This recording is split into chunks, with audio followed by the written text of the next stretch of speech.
Екстремно ниските температури кои постновогодишно го зафатија регионот паѓајќи на минус 25 степени Целзиусови, значително ја зголемија потрошувачката на струја, како и на другите енергенси кои вообичаено се користат за затоплување на домовите.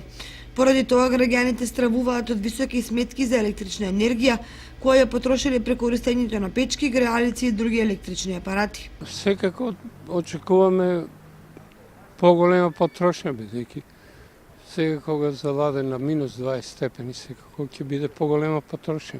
Бога ми, многу ќе се потроши струја, поготово ние на струја се грееме. Ама многу јасно и дрвата се исто така се потрошња голема. Дали на дрва ќе биде или на струја, поголема потрошња ќе биде. Секако ќе има поголеми сметки, но тоа не е тоа толку важно. Колку потрошиме, толку ќе платиме.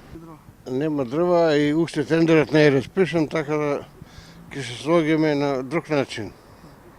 Како приватни. Да. Многумина истакнуваат дека бойлерите воопшто не ги исклучуваат од страв да не им замрзне водоводната инсталација, што исто така влијае на зголемувањето на потрошувачката. Поларната зима пред време ги изголе и огревните дрва. Се поголем број семејства се доведени во ситуација да купуваат дополнителни количини дрва за да ја истуркаат сезоната, бидејќи планираните количини ги потрошија поради ниските температури.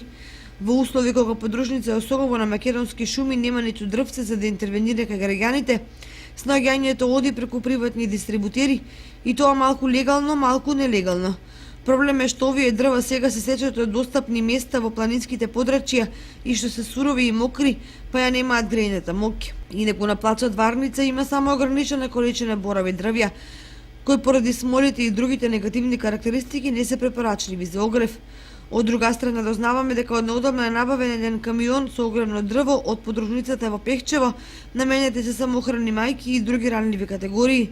Колку тоа ќе ја спаси ситуацијата останува нејасно, особено ако се знае дека кочанската подружница не успеа да изврши дотур на над 300 метри просторни дрва, и тоа на граѓани кои навреме уплатили и со право очекувале да бидат снабдени со огрев.